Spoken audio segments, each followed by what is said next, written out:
La démocratie, c'est censé être le pouvoir politique. C'est le pouvoir qui est supérieur à tous les autres. Et le pouvoir politique est incarné par qui? Il est incarné par les citoyens. Donc, non mais cela doit être notre axe absolument non négociable. Parce que remettre ça en cause, ça revient à mettre la raison même qui nous réunit aujourd'hui. C'est le pouvoir politique. Et quand je parle de pouvoir politique, ce n'est pas le pouvoir des hommes politiques. C'est le pouvoir politique au sens large du terme. C'est-à-dire notre pouvoir à nous, citoyens, par nature et par obligation, doit être supérieur à tous les autres.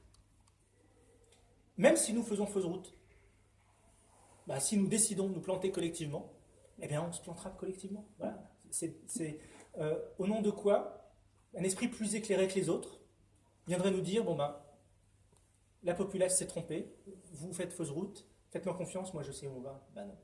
Si nous tous collectivement on décide de faire des mauvais choix et de nous planter, nous nous planterons et nous en prendrons la responsabilité collective.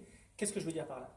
C'est qu'à un moment donné, quand vous avez des banques en face, évidemment aujourd'hui le rapport de force est du côté des banques.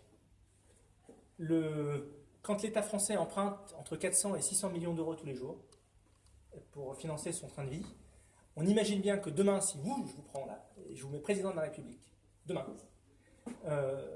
vous allez avoir dans votre bureau qui va débarquer dans les 3 jours après votre investiture, et ça a été le cas après l'élection de François Hollande, vous allez avoir tous les grands patrons de banque et assurance qui vont venir vous voir, qui vont vous dire, écoutez, félicitations, vous avez gagné votre élection, etc. Mais maintenant, on tient à vous rappeler que, dans le rapport de force, on est en capacité de vous mettre en faillite. Et là, vous avez 2 possibilités. Soit vous vous dites, je suis dans la merde, ce que tous font, et vous capitulez. Et puis, vous faites ce que l'on fait. Soit vous vous dites, mais je crois que vous n'avez pas compris. Oui, effectivement, vous pouvez me mettre en situation de faillite. Mais moi, je représente 60 millions de personnes. C'est pas moi, président de la République, qui parle. Là, c'est 60 millions de personnes qui sont en train de vous parler. Et les 60 millions de personnes, elles vous disent que vous avez intérêt à bien vous tenir. Et si vous nous mettez en situation de faillite, je prends à témoin mon opinion publique. Et je leur demande d'aller retirer les liquidités qu'elles ont chez vous.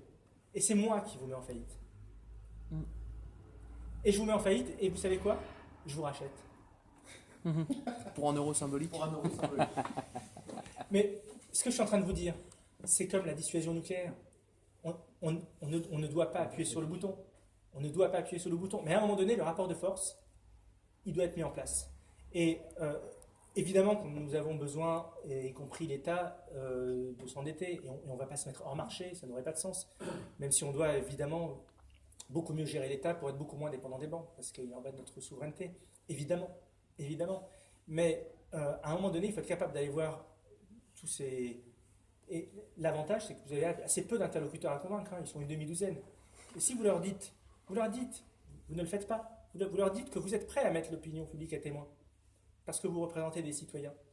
Et que s'ils veulent jouer ce jeu-là, ça risquera d'être en leur défaveur. Et je peux vous dire que le rapport de force, au final, rien ne s'est passé. Mais le rapport de force est du côté de la démocratie. Et ça change tout.